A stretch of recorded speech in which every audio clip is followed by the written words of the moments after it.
The late autumn wind howled against the windows of Ashworth Hall, rattling the ancient panes, as though the very manor trembled with the force of what was about to unfold within its walls. Rain lashed the stone facade in sheets, turning the manicured gardens into a blur of grey and brown, stripping the last defiant leaves from their branches and scattering them across the grounds like the remnants of some forgotten joy. Inside the grand drawing room, where portraits of stern-faced ancestors gazed down from gilded frames, and the fire in the massive hearth did little to warm the suddenly frigid air, Lady Eleanor Ashworth stood with her hands clasped protectively over the swell of her abdomen, 6 months heavy with the child she had believed would bind her marriage in joy. Her pale blue gown, carefully selected that morning when the world still held promise, now felt like a mockery against her trembling form. Before her stood Lord William Ashworth, her husband of 2 years, the man whose gentle courtship had won her heart, whose laughing eyes had once looked upon her with such devotion that she had thought herself the most fortunate woman in all of England. But those eyes held no warmth now. They burned with a cold fury that turned her blood to ice, and in his hands, those hands that had once caressed her face with tenderness, he gripped several letters, their edges crumpled from the force of his rage. "Deny it if you dare." William's voice cut through the room like a blade, each word measured and precise, the very control in his tone more terrifying than if he had shouted. "Letters in your own hand, proclaiming your affection, arranging clandestine meetings with my own cousin, Richard, my blood. Did you laugh together at my ignorance, madam? Did you mock the fool who believed in your virtue?" Eleanor felt the world tilt beneath her feet, her mind unable to comprehend the accusation, the sheer impossibility of what he claimed. "William,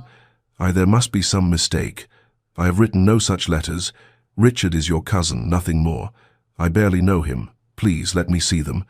There has been some terrible error." Her voice, steady at first, began to fracture under the weight of his unchanging expression. She reached toward him, her hand extended in supplication,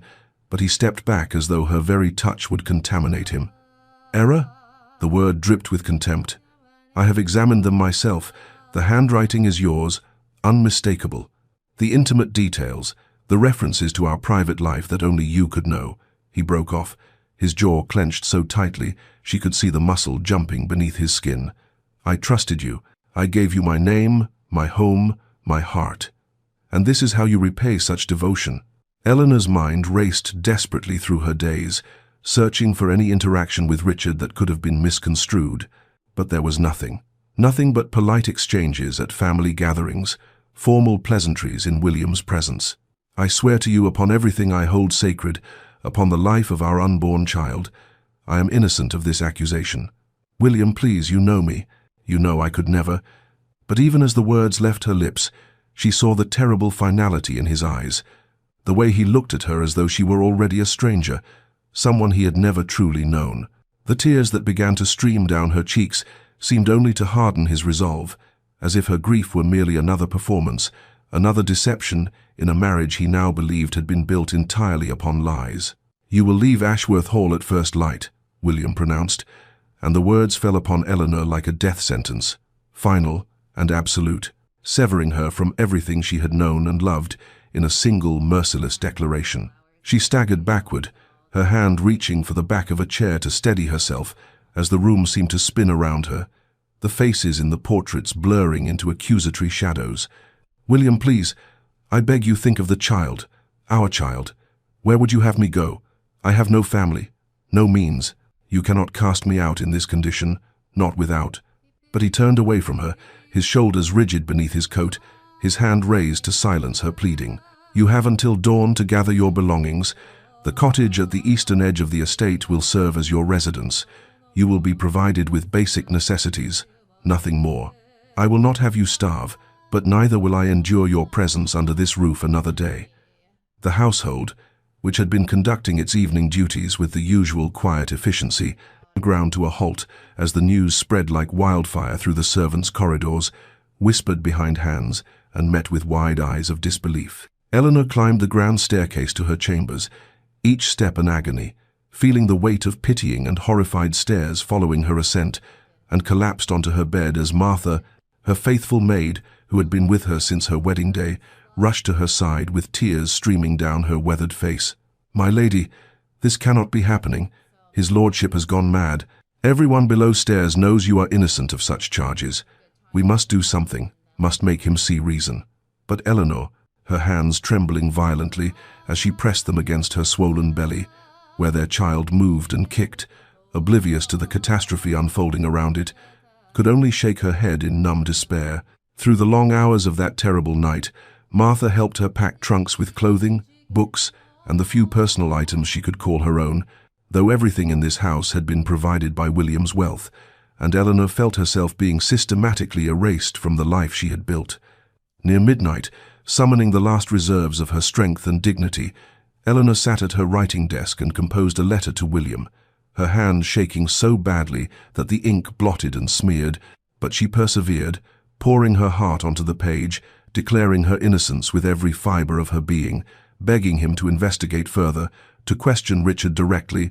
to give her a chance to prove that these letters were fabrications or mistakes or anything but what he believed them to be. She sealed it with wax, pressed her signet ring into the soft seal, and asked Martha to deliver it to William's study. Martha returned within minutes, her face ashen, holding nothing, and Eleanor knew without asking what had happened. William had taken the letter, and without reading a single word, had consigned it to the flames of his study fireplace, watching her final plea turn to ash, as he had already reduced their marriage to ruins in his heart. Dawn came cold and grey, the rain having given way to a bitter wind that rattled the window panes and seemed to keen with Eleanor's unuttered sorrow. The carriage that would carry her to exile waited in the drive, a small, shabby conveyance rather than the fine coach she had arrived in as a bride, and this deliberate slight was not lost on the staff who had gathered in silent witness, many with tears on their cheeks, to watch their mistress depart in disgrace. Eleanor, wrapped in a heavy cloak that barely concealed her condition, walked through the entrance hall one final time, her eyes touching on every familiar detail, the marble floors she had crossed as a new wife, the flowers she had arranged just yesterday in crystal vases, the very air that held memories of laughter and music and hope, and then she stepped out into the cruel morning and did not look back, though she heard Martha's muffled sobs behind her and knew that at least one soul in this place believed in her innocence, even if the only one who truly mattered had condemned her without mercy or reprieve. The cottage that became Eleanor's prison stood at the eastern edge of the Ashworth estate, a structure that had once housed the gamekeeper and his family before a larger residence had been built closer to the main house, and though it was not without its modest charms, a thatched roof, whitewashed walls, a small garden now overgrown with autumn's decay, it felt to Eleanor like the edge of the world, a place where she had been cast out from all that was familiar and beloved into a limbo of uncertainty and shame. The weeks that followed her banishment moved with the peculiar slowness of suffering, each day stretching interminably before her as she navigated the routines of survival in this diminished existence, her body growing heavier with the child while her heart seemed to hollow out with loneliness and despair. The villagers, who had once curtsied respectfully when she passed in her carriage, now crossed to the other side of the lane when they saw her approach, their faces averted, their silence more damning than any spoken condemnation, for the scandal had spread like poison through the countryside, and in their eyes she was a fallen woman, an adulteress who had betrayed a good man and brought disgrace upon an honorable name. Martha, bless her faithful heart, came under cover of darkness twice each week, risking William's wrath and her own position to bring supplies, bread and cheese, preserves from the manor's kitchen, wool for knitting, candles to ward off the encroaching winter darkness, and these visits became the only human connection Eleanor possessed, the only moments when she could speak aloud, the thoughts that otherwise circled endlessly in her mind, like caged birds desperate for release. Eleanor spent her days in activities that kept her hands busy. Even as her mind wandered through the labyrinth of her grief, she sewed tiny garments for the baby who would soon arrive, each stitch a prayer for a future she could not imagine. She read from the small collection of books she had been permitted to bring, though the romantic novels that had once delighted her now seemed like cruel mockery, and she wrote letters to William that she knew he would never read,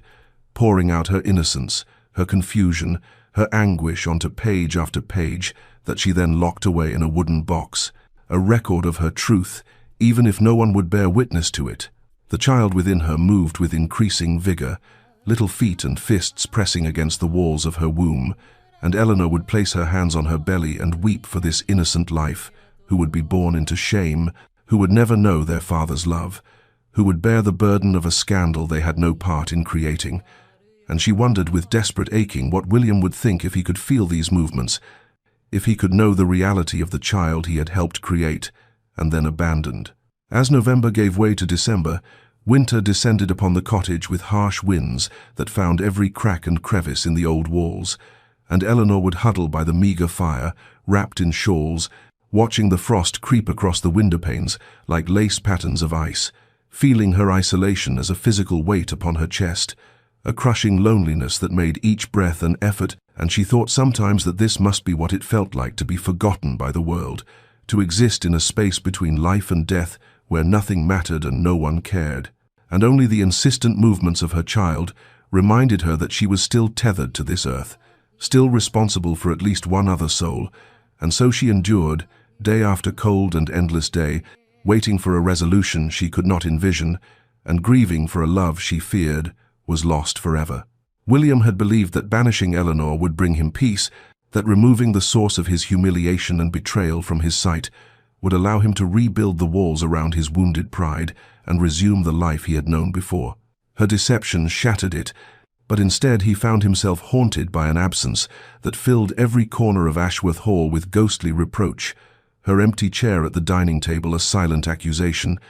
her abandoned embroidery on the drawing-room settee a reminder of all the small domestic intimacies he had destroyed with his righteous fury. He retreated to his study, that masculine sanctuary of leather and dark wood where he had spent so many evenings in her company, reading aloud while she worked at her needlework, and now he sat alone with a decanter of brandy that never seemed to empty, no matter how many glasses he poured, staring at the letters that had condemned her, reading them again and again until the words blurred before his eyes, and his head pounded with the effort of maintaining his certainty against the insidious whispers of doubt that crept into his thoughts during the long, sleepless nights. His sister Catherine arrived in mid-December, sweeping into Ashworth Hall with her usual commanding presence, and within an hour of her arrival, she had demanded to see the evidence against Eleanor, sitting across from William in that very study and examining the letters with a scholar's precision, while he defended his actions with arguments that sounded increasingly hollow even to his own ears. "These letters prove nothing beyond what someone wishes you to believe," Catherine said, her sharp eyes moving from the pages to her brother's haggard face, noting the shadows beneath his eyes, the tremor in his hands, the bottle that sat too prominently on his desk. "Eleanor has always been devoted to you. Any fool could see it, and you have cast her out in her condition based on correspondence that could have been fabricated by anyone with sufficient malice and opportunity." William wanted to rage at her and to demand she leave and take her doubts with her, but instead he found himself unable to meet her gaze, his hands clenching and unclenching as memories rose unbidden in his mind. Eleanor's face on their wedding day, radiant with joy and hope, her gentle laughter when he made some awkward attempt at humor, the way she would touch his arm in passing as if she could not bear to be near him without some small contact, her tears of happiness when she had told him about the child, and most terrible of all, her face on that final morning, pale as death itself, her eyes pleading for a mercy he had refused to grant. Catherine left the study with promises to investigate further,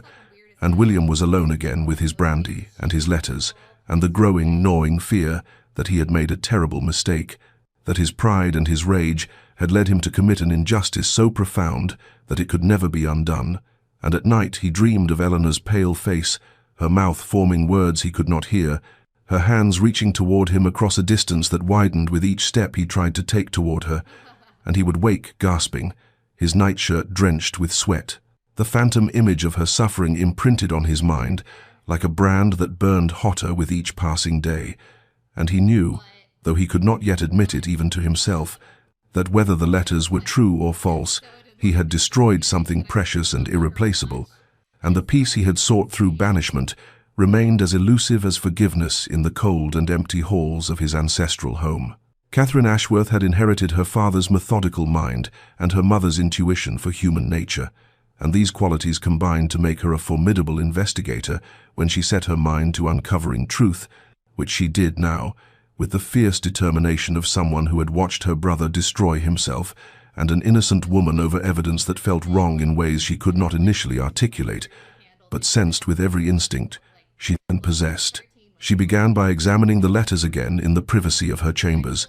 this time not merely reading the content, but studying the physical documents themselves, the paper quality, the ink color, the formation of individual letters, the pressure of the pen strokes, and what she discovered made her breath catch in her throat. For while the handwriting was indeed remarkably similar to Richard's flowing script, there were subtle inconsistencies in the slant of certain letters, a slight tremor in the loops that suggested someone copying rather than writing naturally. And most damning of all, the paper stock was from a batch that had only been purchased for Ashworth Hall 6 months prior, yet the letters were supposedly written over a year ago, when Richard would have been using his own stationery from his estate in Cornwall. Armed with these observations, Catherine sent for Richard himself, summoning him to Ashworth Hall with an urgent letter that brooked no refusal, and when he arrived 3 days later, travel-worn and confused about the emergency, she sat him down in the drawing-room and questioned him with the precision of a barrister, watching his face as she described the accusations against him and Eleanor, and what she saw there was not guilt but genuine shock and outrage that anyone could believe such falsehood about him and his cousin's wife, whom he had met only twice in his life, and for whom he felt nothing but respectful familial regard. Richard's alibi was impeccable and easily verified. He had been abroad for the better part of the previous year, first in Italy studying Renaissance art, and then in Greece examining classical ruins, and he produced letters from colleagues, hotel registers, and shipping manifests that placed him thousands of miles from England during the period when the alleged affair would have taken place. His genuine correspondence to William during that time, filled with descriptions of ancient temples and Italian sunsets, innocent letters that someone had clearly used as templates to create the damning forgeries. Catherine's mind worked rapidly through the implications, and she began to consider who within the household would have both the opportunity to access Richard's genuine letters from William's desk and the motive to destroy Eleanor's marriage, and her thoughts turned inevitably to the household staff, those invisible servants who moved through the halls of Ashworth Hall, observing everything while being observed by no one, who knew the family's routines and secrets, who had access to the study when William was absent, and most particularly to Mr. Blackwood, the household secretary who managed William's correspondence, who would have seen every letter Richard sent, who would have known the paper stock and had the skill to forge a convincing hand, and who had always seemed to Catherine to watch Eleanor with an intensity that went beyond professional duty, his eyes following her movements with a hunger he thought concealed, but which Catherine had noted with the vague discomfort one feels when sensing something not quite proper. She began to observe Blackwood with new attention, noting how he paled when she asked casual questions about household correspondence, how his hands shook slightly when she mentioned Richard's return, how he found excuses to avoid being in the same room with her for any length of time, and Catherine felt the pieces of the puzzle sliding into place with a certainty that was both satisfying and horrifying, for if her suspicions proved correct, then William had destroyed his marriage and condemned his innocent wife based on the machinations of a jealous servant, a truth so terrible that it would require every ounce of her courage to pursue it to its inevitable and devastating conclusion. The snowstorm arrived on the winter solstice, howling down from the northern moors with a fury that seemed to mirror the chaos of Eleanor's own body as the first pains gripped her in the small hours before dawn, and she lay in her narrow bed in the cottage, her hands clutching the sheets as contractions rippled through her with increasing intensity, knowing with a terrible certainty that the child was coming now, tonight, in the midst of this violent tempest that had transformed the world beyond her windows into a whirling whiteness that swallowed all sound and sight. She managed to light a candle with trembling hands and stumbled to the door, hoping against hope that someone might pass by, that help might somehow reach her in this isolated place where she had been abandoned to face her greatest trial alone, and whether by providence or simple human kindness, Martha appeared through the driving snow an hour later, having felt in her bones that this would be the night, and having defied the storm to reach her mistress, her face red with cold and determination as she pushed through the door and immediately began preparing the cottage for the ordeal ahead, boiling water and gathering clean linens, while Eleanor paced the small room, her nightgown already soaked with perspiration despite the winter cold. The local midwife, Mrs. Brennan, arrived barely in time, a sturdy woman who had brought half the village children into the world and who asked no questions about scandal or shame, but simply rolled up her sleeves and took command of the situation with the calm authority of long experience. And Eleanor found herself grateful beyond words for these two women who stood by her when her own husband had cast her aside, who held her hands and spoke words of encouragement as the pains intensified to a level she had not imagined possible, her body seeming to tear itself apart as the hours crawled past and the storm raged on with undiminished fury. In her delirium, Eleanor called out for William, his name torn from her lips in moments when the pain overwhelmed all pride and pretense, and she wept not only from physical agony, but from the aching loneliness of facing this profound moment without the man who should have been beside her, who should have held her hand and whispered that she was brave, that all would be well, that he loved her and their child,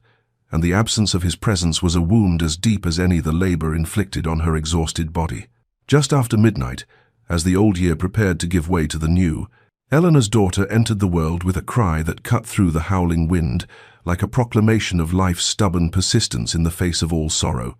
And Mrs. Brennan placed the tiny, squalling infant on Eleanor's chest, while Martha wept openly with joy and relief. And Eleanor looked down at the small red face, the tiny fists waving in protest at this cold new world, and felt love crash over her like a wave, fierce and protective and absolute, a love that made her own suffering seem suddenly insignificant compared to the miracle of this new life she held against her heart. She named her Rose, after William's mother, that gentle woman who had died when William was barely 12 and whose portrait still hung in the great hall at Ashworth. And as Eleanor whispered the name to her daughter, she wept for all that had been lost, for the father who would never know the child who bore his mother's name, for the family that should have gathered to celebrate this birth, for the happiness that had been stolen from them by lies and pride and the terrible fragility of trust. And she held Rose close as the storm finally began to diminish outside, the wind dying to a whisper as dawn approached, and the world lay silent beneath its blanket of fresh snow, beautiful and pure and utterly indifferent to the small human drama that had unfolded in the cottage through that long and lonely night. William had not slept that night, the storm outside matching the tempest within his soul as he paced the halls of Ashworth like a ghost haunting his own life. And though he told himself he had no right to think of Eleanor now, no right to wonder about her welfare or the child she carried, his feet carried him toward the stables, as if moved by some force beyond his conscious will, and he found himself saddling his horse in the darkness, while the wind howled and snow drove against the stable walls with such fury that his groom protested the madness of riding out in such weather. But William ignored him and rode out into the blizzard, his face stung by ice and his vision obscured by the swirling whiteness, following the path toward the cottage more by instinct than sight. He did not know what drew him there on this particular night, whether some mystical connection between husband and wife that transcended his betrayal, or simply the restless guilt that had given him no peace since the moment Eleanor's carriage had disappeared down the drive months ago. But as he approached the cottage through the storm, he saw lamplight burning in the windows, warm and golden against the violence of the winter night, and then he heard it, a sound that stopped his heart in his chest, the thin, piercing cry of a newborn infant cutting through the wind like a knife. William dismounted, his legs nearly giving way beneath him, as the full meaning of that sound penetrated his consciousness, and he stood there in the snow, frozen not by the cold but by the terrible knowledge that his child had been born, was being born, had just entered the world, and he was here, mere yards away, yet separated from that sacred moment by a chasm of his own making, a gulf of accusation and pride and wounded fury that now seemed utterly insignificant compared to the magnitude of what was happening in that small cottage where his wife labored alone, without him, without his hand to hold or his voice to encourage her through the ordeal he should have shared. He moved closer to the cottage, his boots crunching in the fresh snow, and through the window he could see shadows moving inside, the midwife's sturdy figure, Martha's smaller form, and Eleanor as his Eleanor, though he could not see her face clearly, and he heard her cry out, a sound of such pain that it tore through him like a physical wound, and he wanted to burst through the door, to go to her, to beg her forgiveness, to be there as a husband should be, but shame and the knowledge of his own unworthiness kept him rooted to the spot, a silent witness to the consequence of his blindness and his rage. The hours passed and still he stood there, watching, listening, his body growing numb with cold, while his heart burned with a mixture of grief and longing and self-loathing so intense that he wondered if this was how damnation felt, to be so close to something precious and yet forever barred from it by one's own sins. And when finally that infant's cry pierced the night again, stronger now, insistent with life, William fell to his knees in the snow and wept as he had not wept since boyhood, great wrenching sobs that shook his entire frame, for he knew with absolute certainty that he had missed something irreplaceable of a moment that would never come again, the birth of his first child, and that even if Eleanor somehow found it in her heart to forgive him, even if he spent the rest of his life trying to make amends, this particular loss could never be recovered, this absence could never be made present, this wound could never fully heal. As dawn broke and the storm finally began to subside, William watched Martha emerge from the cottage, exhausted but smiling, and he quickly mounted his horse and withdrew into the trees before she could see him, and unwilling to intrude even on the periphery of this sacred time, and he rode back to Ashworth Hall through the fresh snow, the world transformed into something clean and white and beautiful, utterly at odds with the devastation in his soul, and he knew as he rode that something had broken inside him during that long night, some final barrier of pride or self-justification, and in its place was only the raw, aching knowledge of what he had done, what he had lost, and what he might never be able to reclaim. Catherine had never trusted Mr. Blackwood entirely, for there was something in the household secretary's manner that had always struck her as obsequious yet watchful, a man who moved through the halls of Ashworth with the quiet efficiency of someone who knew where all the keys were kept and which doors might be opened without invitation.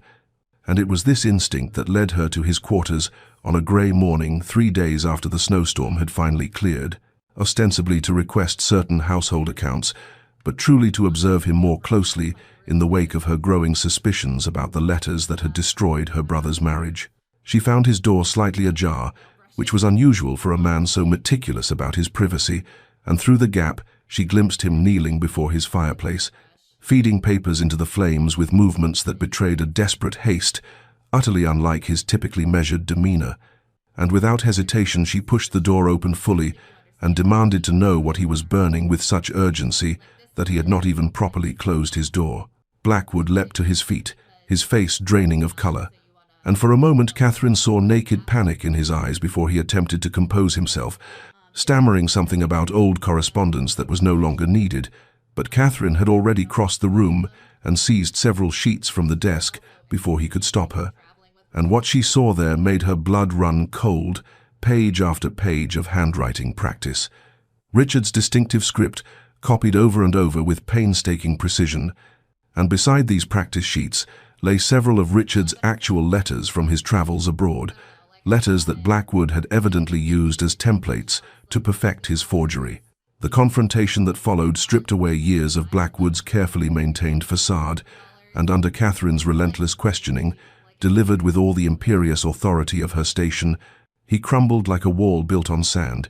his confession spilling out in a torrent of self-justification and bitter resentment that revealed the depths of his obsession with Eleanor, an obsession that had begun when she was still Miss Eleanor Hartley and had come to Ashworth as a guest 2 years before her marriage, her beauty and grace capturing the attention of everyone in the household, including the secretary, who dared to imagine himself worthy of her regard. He had written her letters, Blackwood admitted, his voice shaking with emotion, letters declaring his admiration and devotion, but she had returned them unopened, had avoided his presence with a delicacy that somehow made his humiliation more complete. And when William had begun courting her in earnest, when it became clear that the lord of the manor would claim what the secretary had foolishly dreamed might be his, something had broken inside Blackwood, some last vestige of rationality giving way to a poisonous envy that had festered for months until he conceived his terrible plan. The forgery had been simple enough for a man with access to Richard's correspondence and the skill to mimic handwriting that came from years of copying his master's hand on documents and letters, and Blackwood had crafted his false evidence with meticulous care, weaving in enough authentic detail to make the letters convincing while adding the poison of invented intimacy and confession that would destroy Eleanor's reputation and marriage, and he had planted them where William would find them. Knowing his master's pride and jealous temperament well enough to predict that he would react with fury rather than investigation, that he would believe the evidence of ink and paper over the protestations of the wife who had wounded Blackwood's vanity by preferring another. Catherine listened to this confession with mounting horror and rage, and when Blackwood finished, his shoulders slumped in defeat. She told him in a voice of ice that he would repeat every word to William immediately, that his malice had destroyed an innocent woman and torn apart a family, and that whatever mercy he might have hoped for had been forfeited by the magnitude of his crime. And she summoned footmen to ensure he could not flee while she went to fetch her brother, knowing that the revelation she was about to deliver would shatter William, even as it freed Eleanor from the false condemnation that had defined these terrible months of separation and sorrow. William was in the library when Catherine arrived, her face grave with purpose, and before he could rise from his chair, she told him in a voice that permitted no argument that he must come with her immediately to the drawing-room, where a matter of utmost urgency awaited his attention, and though he began to protest, something in her expression silenced him, and he followed her down the corridor with a growing sense of dread that intensified. When he entered the drawing-room, to find Blackwood standing between two footmen, the secretary's face ashen and his hands trembling, and on the table before them lay the damning evidence, the practice sheets, the genuine letters from Richard, and several of the forged pages that Catherine had rescued from the flames. Catherine presented the facts with cold precision, her voice steady as she recounted Blackwood's confession, and as the full truth unfolded before him, William felt the world tilt and shift beneath his feet, for here was proof absolute that Eleanor had been innocent, that the letters he had believed with such certainty were nothing more than the twisted creation of a jealous man's obsession, and he turned to Blackwood with such fury rising in his chest that the footman stepped forward instinctively to restrain him. But William's rage, though terrible, was eclipsed almost immediately by something far worse, a grief so profound and all-consuming that it drove him to his knees as surely as a physical blow. He demanded that Blackwood explain himself, to speak the words aloud in his own voice, and the secretary did so in a halting confession that laid bare years of unrequited desire and resentment, his voice growing stronger as he tried to justify his actions by claiming that Eleanor had humiliated him by rejecting his advances, that she had deserved to suffer as he had suffered, and it was this final statement that broke through William's paralysis, and he surged to his feet and struck Blackwood across the face with such force that the man fell backward, and William stood over him and said in a voice shaking with barely controlled violence that Blackwood would be turned over to the magistrate immediately, that he would face the full consequences of his crimes. But even as he spoke these words, William knew that no punishment inflicted on Blackwood could undo the damage that had been done, could restore the months of Eleanor's suffering, or return to him the moment of his daughter's birth that he had missed. Catherine ordered the footman to take Blackwood away and lock him in the cellar until the magistrate could be summoned, and when they were alone, William collapsed into a chair and buried his face in his hands, and his sister stood beside him in silence for a long moment before placing her hand on his shoulder and telling him gently that he must go to Eleanor now, that he must tell her the truth and beg her forgiveness. But William shook his head and said in a voice raw with anguish that he had no right to ask forgiveness, that he had condemned an innocent woman, had cast her out while she carried his child, had left her to suffer alone through pregnancy and childbirth, because he had been too proud and too quick to believe the worst, too ready to let wounded vanity override every instinct of love and trust. And how could such a transgression ever be forgiven? How could Eleanor ever look upon him again without remembering the cruelty of his accusation and the absoluteness of his rejection? Catherine knelt before her brother and took his hands in hers and told him that he could not know whether Eleanor would forgive him unless he had the courage to seek that forgiveness, and that remaining in his guilt and despair was itself a kind of cowardice, an indulgence of his own pain rather than a genuine attempt at redemption. And her words struck him like cold water, shocking him into clarity, and he realized that she was right, that whatever Eleanor's answer might be, he owed her the truth and his complete and abject apology, not for his own sake but for hers, so that she might know beyond any doubt that she had been innocent all along, that the fault had been entirely his, and that if she chose never to see him again, he would accept that judgment as just and deserved. William left Ashworth Hall within the hour, riding through the cold afternoon with a desperation that made him heedless of the icy wind cutting through his coat, and he arrived at the cottage as the winter sun was beginning its descent toward the horizon, casting long shadows across the snow-covered ground, and he dismounted with trembling hands and approached the door where he had not stood since the day he had watched from the darkness during the storm. Too cowardly then to announce himself, too lost in his own torment to offer comfort when Eleanor had needed it most. He knocked, and the sound seemed to echo in the stillness, and after a moment he heard movement within, light footsteps approaching, and then Martha's voice asking who was there, and when he identified himself, the silence that followed was so complete and terrible that he thought perhaps she had simply walked away.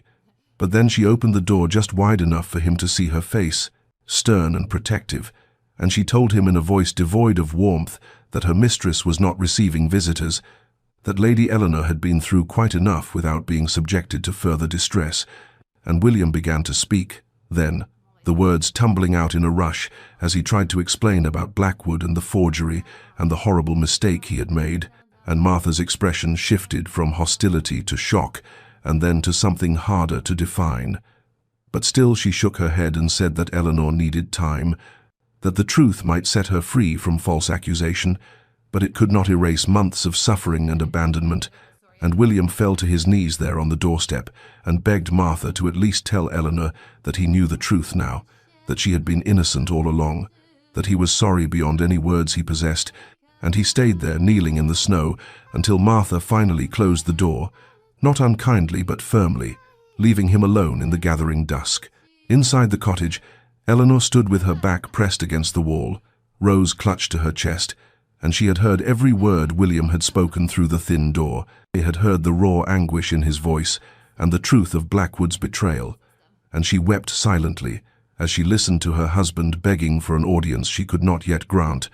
for though her mind understood that he had been deceived, and her heart still held love for him, buried beneath layers of hurt and betrayal, she was not ready to face him, not ready to risk opening herself to more pain, when she had only just begun to find some fragile equilibrium in this small cottage with her daughter and her grief. William rode back to Ashworth Hall that night, but he returned the next morning with an armload of firewood, which he stacked carefully beside the cottage door, and he came again the following day with provisions, bread and cheese and preserved fruits, fine things from the manor's larder, and each day he came with something needed or useful, and each day he left a letter on the doorstep, letters that grew longer and more desperate as he poured out his remorse and his dawning understanding of what he had done, how completely he had failed the woman who had deserved only his trust and protection. And though Eleanor did not open the door to him, she watched sometimes from the window as he worked,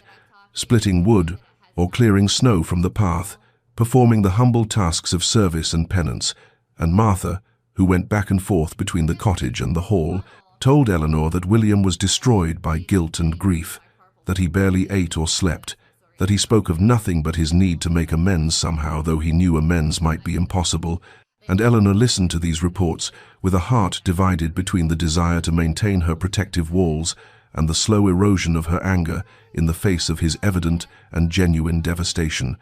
And at night she looked at the unopened letters piling up on her table and wondered whether reading them would bring healing or only reopen wounds that had barely begun to scar, whether the truth that had come too late could ever truly set either of them free. 7 days passed in this manner, with William's daily visits and his letters accumulating on Eleanor's table like fallen leaves, and on the 8th morning Eleanor woke before dawn to find Rose sleeping peacefully in her cradle,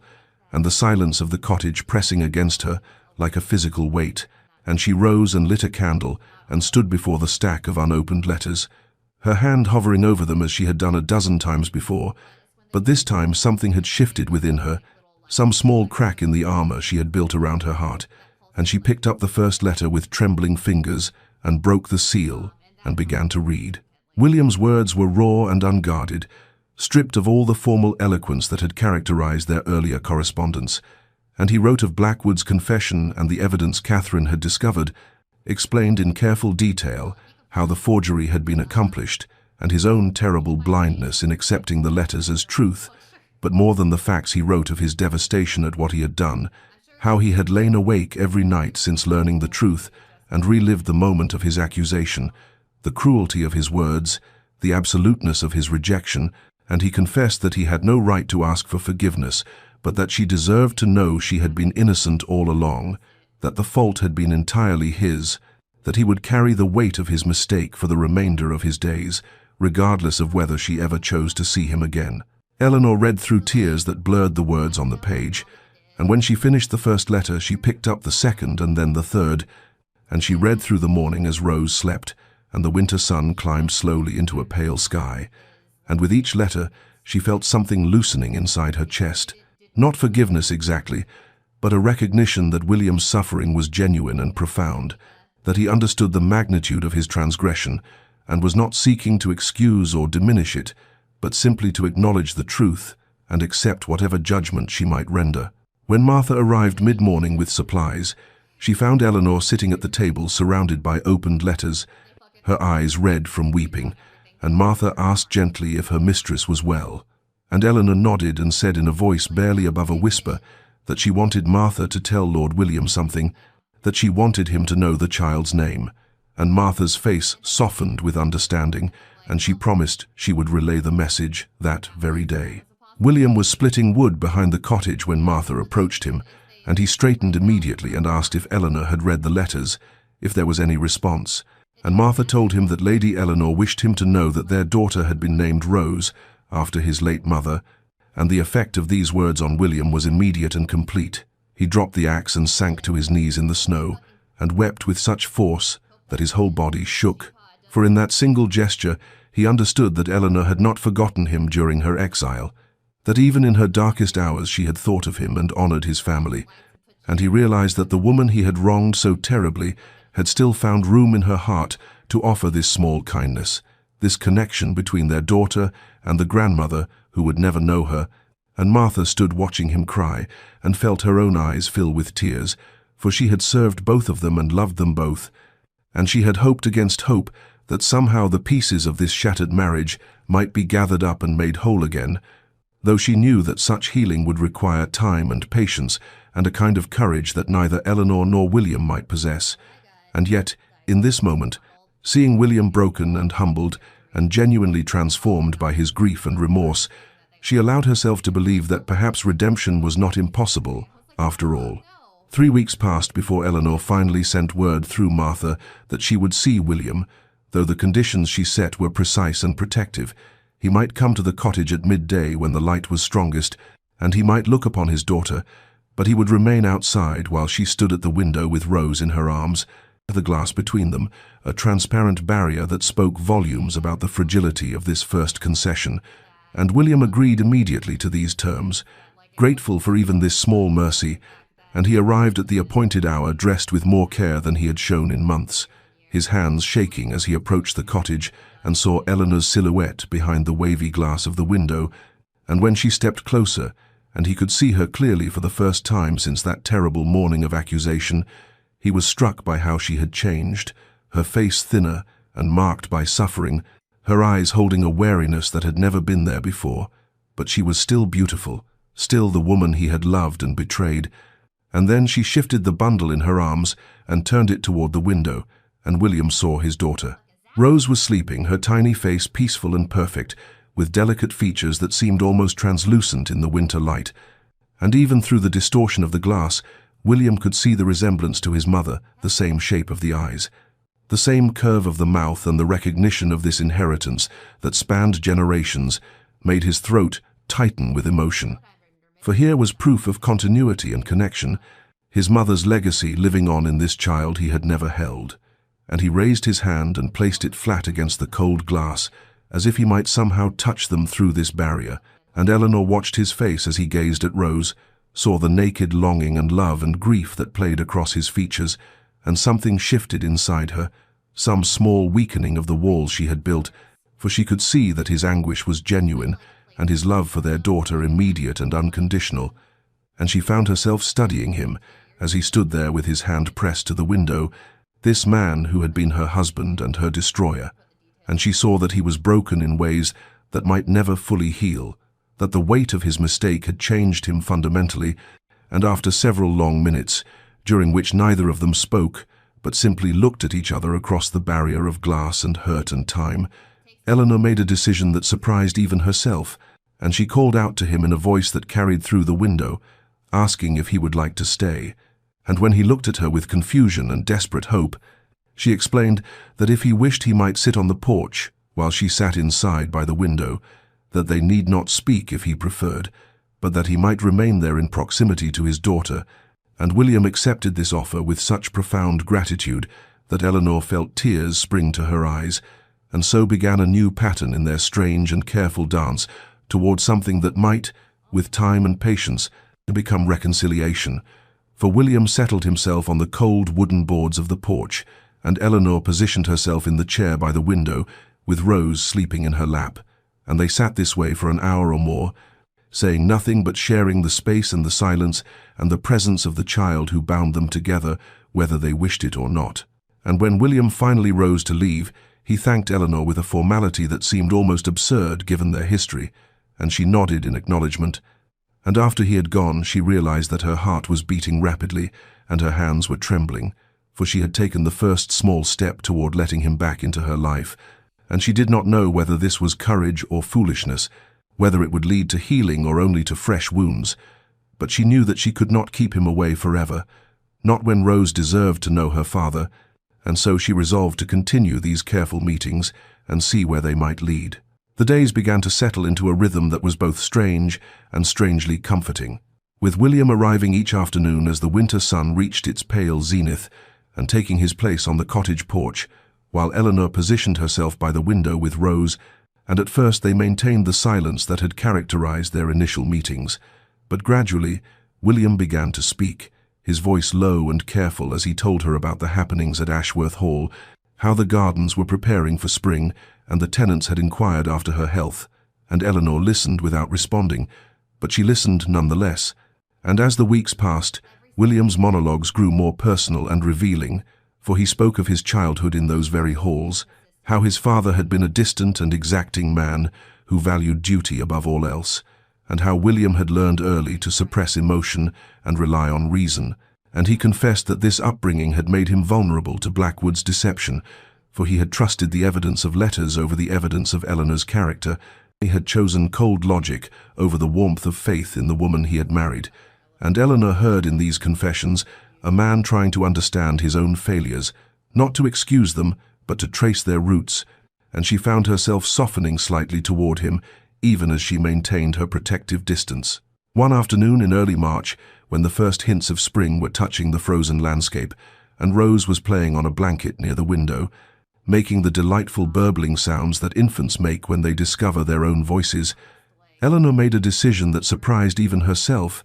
and she rose from her chair and crossed to the door and opened it just slightly, perhaps 6 inches, enough that the sound of Rose's laughter could flow freely through the gap to where William sat on the porch, and she watched through the window as he turned toward that sound, with such longing and joy on his face that tears immediately sprang to his eyes,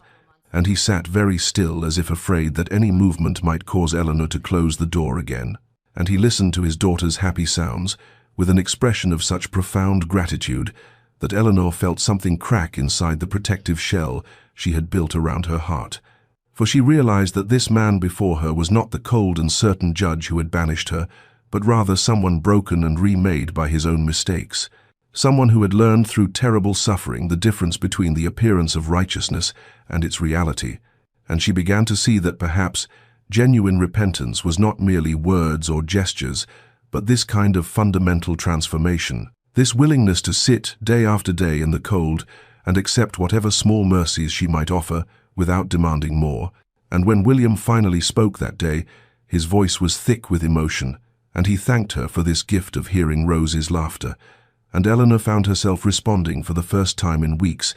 saying quietly that Rose deserved to know her father's voice, and though the door remained only slightly ajar and the distance between them remained vast, something had shifted in that moment, some acknowledgement that they were moving, however slowly, towards something that might eventually become reconciliation. Spring arrived with a gentleness that seemed almost apologetic after the harshness of winter, bringing with it the scent of earth awakening and the sight of early crocuses pushing through the thawing ground. And on a morning in late April, when the air was soft and the sunlight held genuine warmth for the first time in months, Eleanor made a decision that had been forming slowly in her heart over the preceding weeks of careful observation and tentative thawing. And when William arrived for his customary afternoon visit, she did not position herself by the window as had become their ritual, but instead she opened the door fully and stood in the doorway with Rose on her hip, and she spoke the words that would change everything between them, inviting him to come inside, to sit with them properly. And William stood frozen on the porch for a long moment, as if he could not quite believe what he had heard. And when he finally moved forward, his steps were hesitant and reverent, as though he were entering a sacred space where he had no right to tread. And Eleanor gestured to the chair across from her own beside the fireplace, and they sat facing each other with Rose, now sleeping peacefully in Eleanor's arms, and for several minutes neither spoke, both seeming to recognize the significance of this moment, this crossing of a threshold that had stood between them for so many months. William was the first to break the silence, and his voice when he spoke was careful and measured, for he began to explain, not to justify but to illuminate, describing those terrible days after he had received the forged letters, how his world had seemed to shatter, how every happy memory had been recast in a darker light, how he had felt betrayed, not just in his marriage, but in his very judgment of human character. And he admitted that his response had been not only cruel but cowardly, that he had acted from wounded pride as much as wounded love, that he had wanted to hurt Eleanor as he felt hurt, without pausing to consider that the evidence might be false or his conclusions hasty, and Eleanor listened to this confession without interrupting. And when he fell silent, she began to speak her own truth, describing the loneliness of her exile, the fear that had gripped her during those final months of pregnancy, when she wondered if she would survive the birth, and what would become of her child if she did not, the profound grief of bringing Rose into the world without the man she loved beside her. And she spoke of how his accusation had not only wounded her but changed her, made her question her own worth and judgment, made her wonder if she had ever truly known him at all. And as she spoke, William's face reflected the full weight of what his actions had cost them both, and his hands gripped the arms of his chair as if he needed something solid to hold on to. And when Eleanor finished speaking, the room was heavy with shared sorrow and the accumulated pain of separation. Then William said something that surprised Eleanor with its wisdom and humility, for he told her that he was not asking for her forgiveness, that he knew he had no right to ask for such a gift, but that he was asking instead for the opportunity to prove himself worthy of it someday, that he wanted to earn back her trust through patient demonstration rather than through words or appeals to their past, and this acknowledgement that forgiveness could not be demanded or rushed, but must be freely given when and if it came, moved Eleanor deeply, and she found herself studying his face in the firelight, and seeing there not the harsh judge who had condemned her, but a man humbled and transformed by his own failures. And they talked through the afternoon and into the evening, speaking with an honesty that they had never quite achieved even in the early days of their marriage, for they had both been changed by suffering into people capable of deeper truth. And when night had fully fallen, and Rose had woken and been fed and settled again, Eleanor realized that something fundamental had shifted between them, that the door she had opened was not merely physical but emotional,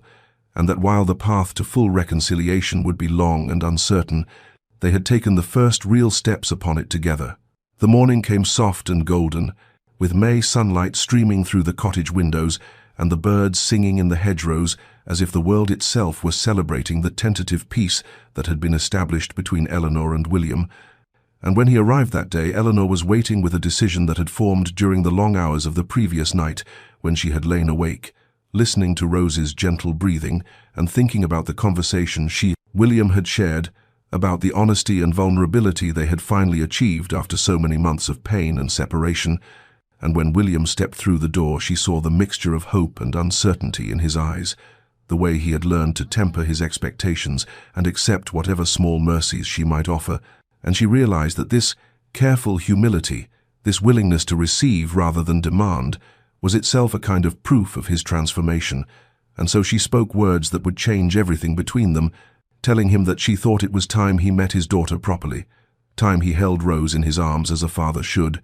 and William stood very still as if he could not quite comprehend what she was offering, and Eleanor saw his hands begin to tremble even before he moved toward where she stood with Rose on her hip, and the child, now 5 months old and beginning to take notice of the world around her, looked at this man who had visited daily but whom she had never touched with her wide, dark eyes that were so like Eleanor's own.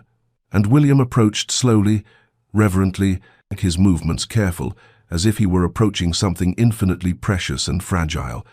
And when Eleanor transferred the warm weight of their daughter into his arms, she saw tears begin to fall unchecked down his face,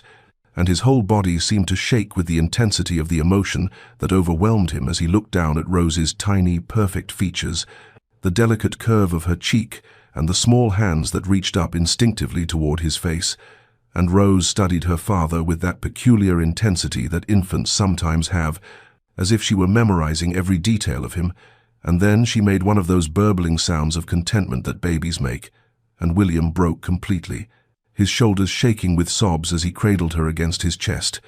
one large hand supporting her head with infinite gentleness, while the other held her small body secure, and he whispered brokenly that he was sorry, so desperately sorry for all the time he had missed, for not being there when she was born, for not protecting her mother when he should have, for failing them both so completely. And Eleanor watched this moment of meeting between father and daughter and felt something fundamental shift inside her own heart. For she saw in William's face not just remorse, but a love so overwhelming and pure that it seemed to transform him, and she recognized in that expression the man she had married, the man she had believed him to be before the terrible accusations. But she also saw someone deeper and more real, someone who had been broken by his own mistakes and rebuilt into something more capable of genuine love, because he now understood its cost. And almost without thinking, Eleanor stepped forward and placed her hand on William's shoulder, the first time she had touched him since that awful day when he had condemned her, and the touch was brief and tentative, but it was there, an acknowledgement that they were, perhaps, no longer two separate people maintaining careful distance, but beginning to become again what they had once been, a family. And William looked up at her with such hope and gratitude in his tear-stained face that Eleanor had to look away, and they stood there in the simple cottage, the three of them, with the morning light washing over them like a benediction, and the future stretching before them uncertain but no longer quite so bleak. In the days that followed that profound moment when William first held Rose,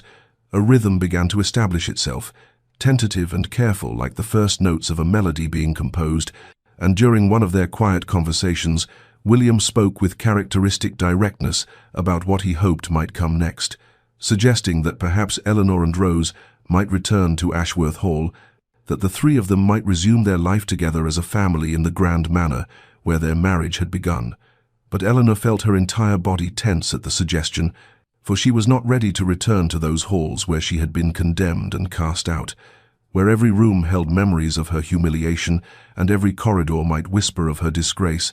and she told William with gentle but absolute firmness that she could not yet face that return, that the cottage had become her sanctuary, and she needed more time before she could even contemplate leaving it. And William, to his credit, did not press or argue but instead asked a different question, wondering if he might be permitted to help with the cottage maintenance and to visit more regularly, to make himself useful in whatever way Eleanor would allow. And this more modest proposal felt manageable to Eleanor, felt like something she could accept without surrendering the autonomy and safety she had built for herself during the long months of exile.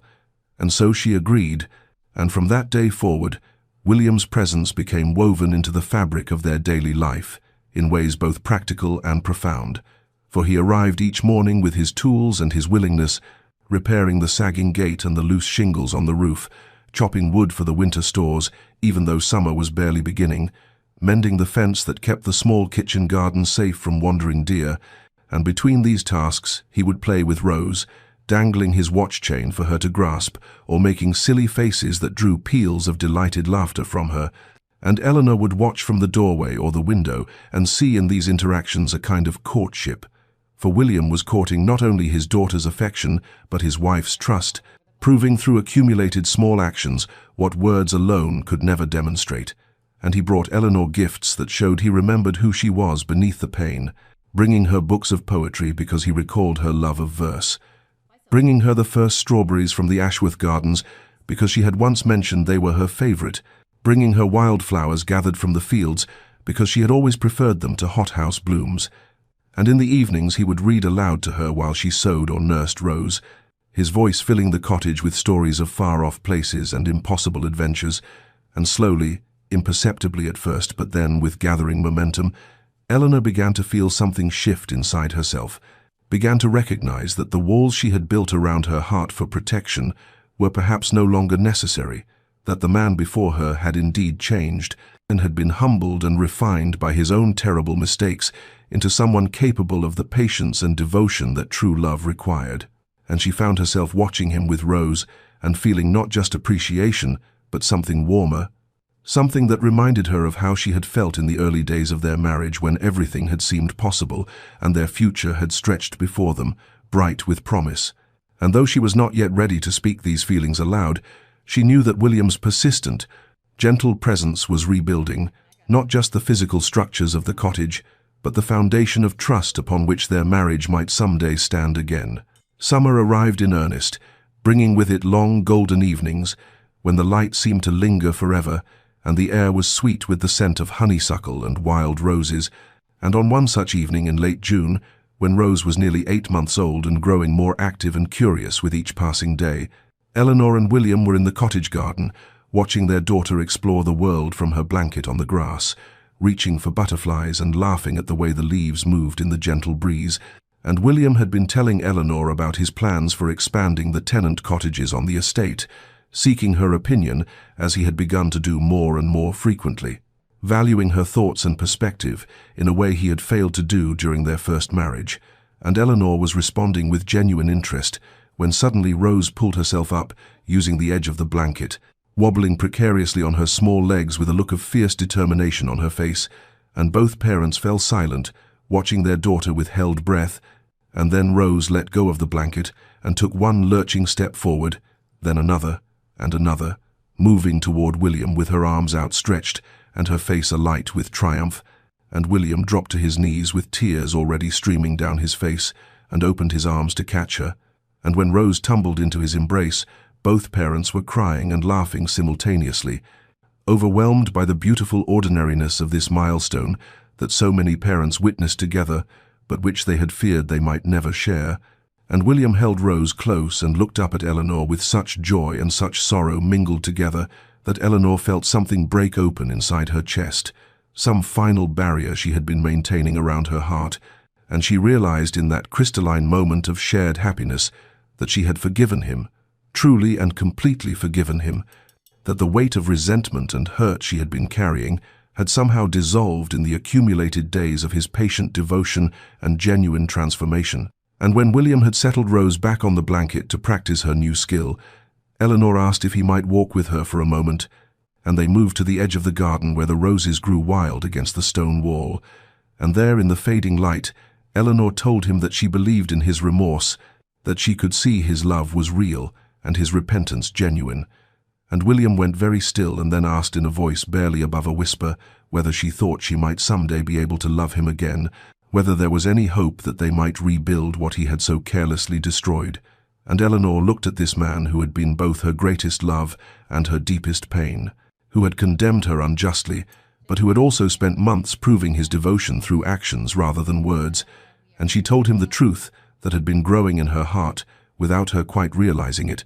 that she had never stopped loving him, even when she hated what he had done, that the love had been buried beneath layers of hurt and betrayal, but it had never died. And now, in the light of his transformation and her own healing, she could feel it stirring again, tender and new but undeniably there.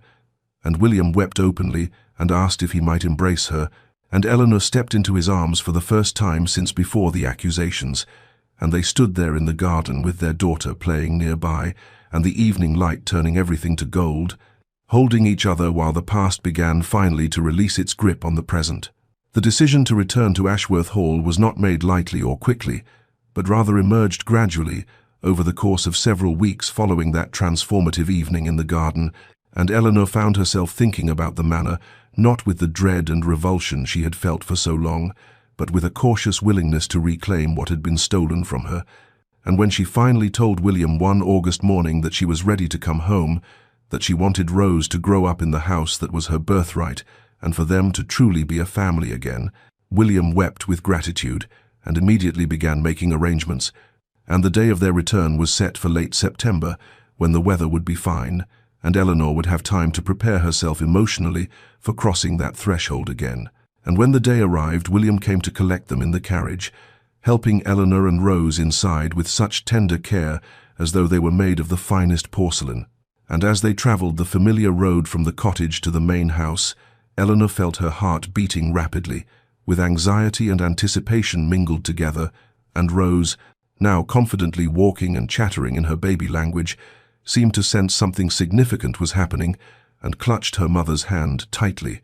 And when the carriage pulled up before the great entrance of Ashworth Hall, the entire household staff was assembled outside in their finest livery. And as William helped Eleanor down from the carriage, they burst into spontaneous applause and cheers, and Eleanor saw tears on many faces, including those of the housekeeper, Mrs. Hartford, and the butler, Mr. Green, who had both served the family for decades, and Martha rushed forward to embrace Eleanor with undisguised joy. And then Catherine appeared at the top of the steps looking radiant and emotional, and she descended quickly to gather Eleanor into a warm embrace, whispering that she had prayed for this day, and that Eleanor belonged here as the true lady of Ashworth Hall, and Eleanor felt the kindness of these people who had never truly believed the lies about her washing over her like a benediction, and with William on one side and Catherine on the other, she walked through the great doors and into the entrance hall, where everything was exactly as she remembered, yet somehow transformed by the knowledge that she was returning not in shame but in triumph. And William led her upstairs to their private chambers, and when he opened the door, Eleanor gasped in surprise, for he had had everything redecorated in soft shades of cream and rose and gold, removing every piece of furniture and every painting that had been there during those terrible days of accusation, and replacing them with new things that held no painful memories. And there was a beautiful nursery adjoining the main bedroom, with a cradle carved from cherry wood and walls painted with delicate flowers and butterflies, and Eleanor turned to William with tears streaming down her face, and thanked him for understanding that she needed this space to be new, to be untainted by the past. And that night, after Rose had been settled in her new cradle, Eleanor and William lay in the great bed that had been brought in specially for their return, with Rose sleeping peacefully between them in her smaller cradle positioned so they could both see her, and Eleanor looked around at the soft candlelight playing on the new walls and felt something she had not felt since before everything fell apart. She felt safe. She felt home. She felt that perhaps the future they had once dreamed of might still be possible after all. The winter months following their return to Ashworth Hall passed in a gentle rhythm of healing and rediscovery, as Eleanor and William learned again how to be husband and wife, not in the naive way of their first marriage, but with a deeper understanding forged through suffering and redemption. And as spring approached, and the anniversary of their original wedding drew near, William came to Eleanor one evening when she was reading by the fire and asked with characteristic hesitation whether she might consider renewing their vows, not as a mere formality, but as a true choosing of one another, with full knowledge of all they had endured and overcome. And Eleanor looked up from her book with tears already forming in her eyes, because she had been thinking the same thing, feeling that they needed some ceremony to mark this new beginning and to sanctify what they were building together. And so it was arranged that on the first day of May, they would gather in the small chapel on the estate grounds, with only their closest loved ones present to witness them, pledge themselves to one another again, and the weeks of preparation were filled with quiet anticipation, as Eleanor commissioned a simple gown of cream silk without the elaborate ornamentation of her first wedding dress, something that spoke to the quiet strength she had gained rather than the innocence she had lost. And William worked with the vicar to craft new vows that would acknowledge the journey they had traveled and the commitment they were making, with eyes wide open to human frailty and the possibility of failure. And when the day arrived, it was perfect in its simplicity, with the chapel decorated only with wildflowers that Catherine had gathered from the fields, and Rose, now 13 months old and walking confidently, and had been given a small basket of flower petals to carry, though she was more interested in eating them than scattering them. And as Eleanor entered the chapel on Catherine's arm, since her own father had passed years before, she saw William waiting at the altar with tears already streaming down his face, and the small gathering of servants and family who had stood by them through everything rose to their feet, and when Eleanor reached William's side, he took her hands in his, and they were both trembling, and the vicar began the ceremony. But it was their own words that mattered most, and William spoke first, his voice breaking as he acknowledged the terrible wrong he had done her, and the grace she had shown in allowing him to prove himself worthy of her love again, and he vowed before God and these witnesses that he would spend every remaining day of his life honoring her, protecting her, and choosing to trust her even when fear whispered lies, and Eleanor responded with her own vows, speaking of forgiveness not as forgetting but as a deliberate choice to release the past and build something new, and she promised to be patient with his healing as he had been patient with hers, to remember that they were both imperfect people, committed to loving each other through and despite their flaws, and when they exchanged new rings that William had commissioned, simple bands of gold engraved with the date of this second wedding rather than their first, there was not a dry eye in the chapel, and little Rose, sensing something important was happening, toddled forward and wrapped her small arms around both her parents' legs, and the gathered witnesses laughed through their tears as William scooped up his daughter while keeping one arm around Eleanor, and the vicar pronounced them husband and wife again, bound not by naive promises, but by tested commitment. And when William kissed Eleanor, it was with a reverence and gratitude that spoke of hard-won joy, and afterward they walked from the chapel into the spring sunshine, as a family truly united for the first time, not because the past had been erased, but because they had chosen to walk forward into the future together, carrying their scars but no longer defined by them. 5 years had passed since that May morning when Eleanor and William renewed their vows in the small chapel, and in those years the Ashworth family had flourished in ways that once seemed impossible during those dark months of separation and anguish. And Eleanor stood now in the morning room of Ashworth Hall, watching through the window as William chased Rose and her younger siblings through the garden.